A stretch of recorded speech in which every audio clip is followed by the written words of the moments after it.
नमस्कार, आप देख रहे हैं विदर्भ सिटी न्यूज और मैं हूं आपके साथ पूजा। अमरावती में नवजात शिशुओं के उपचार को लेकर एक महत्वपूर्ण मुद्दा महाराष्ट्र विधानसभा के मॉनसून सत्र में उठाया गया। विधायक सुलभाताई संजय खोड़के ने जिला सामान्य अस्पताल में नवजात शिशुओं के लिए अलग एनआईसीयू स्थापित करने की मांग करते हुए कहा कि मौजूदा सुविधाएं बढ़ते मरीजों के लिए पर्याप्त नहीं है। उन्होंने सदन में बताया कि डफरीन महिला अस्पताल का 46 बेड वाला एनआईसीयू शहर, ग्रामीण क्षेत्रों और मेलघाट धारणी जैसे आदिवासी इलाकों से आने वाले नवजात मरीजों के लिए भारी दबाव में काम कर रहा है। ऐसे में गंभीर रूप से बीमार और समय से पहले जन्मे बच्चों को समय पर इलाज उपलब्ध कराने के लिए इरविन अस्पताल में अलग आईसीयू यूनिट शुरू करना जरूरी हो गया है।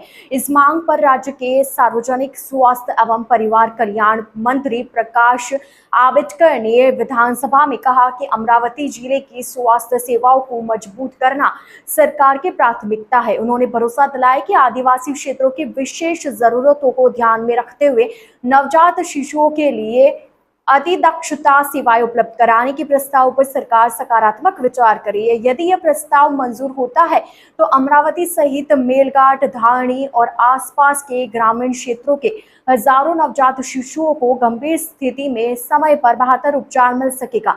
साथ ही डफरीन अस्पताल पर बढ़ता दबाव भी कम होगा। खर्च आहे आणि हा प्रश्न इतका महत्त्वाचा असताना मी या ठिकाणी आपल्याला सांगू इच्छिते की माझ्या अमरावती शहरामध्ये आणि मेळघाट सारखा आणि चिखलदरा सारखा, धारणी सारखा या ठिकाणी असणारा कुपोषितग्रस्त भाग आहे आणि त्या ठिकाणी असताना जे पेशंट आहे ते अनेक पेशंट या ठिकाणी असतात आणि अमरावतीमध्ये आपण नवीन या ठिकाणी महिलांचं हॉस्पिटल उभं केलं। त्या ठिकाणी आपण 46 बेड दिलेले आहे या लहान नवजात मुलांसाठी, परंतु ते आज इतके कमी पडत आहेत की त्या ठिकाणी त्या याच्यामध्ये आयसीयूमध्ये एनएसयूमध्ये आज 50 पेशंट या ठिकाणी आज ॲडमिट आहे आणि आज आपल्या अमरावती शहरामध्ये या ठिकाणी अमरावतीला मेडिकल कॉलेज मिळालेलं आहे आणि ते सध्या आपल्या जिल्हा रुग्णालयात आपण चालू केलेलं आहे, परंतु त्या ठिकाणी असणाऱ्या ह्या नवजात मुलांसाठी आयसीयू नाही आहे।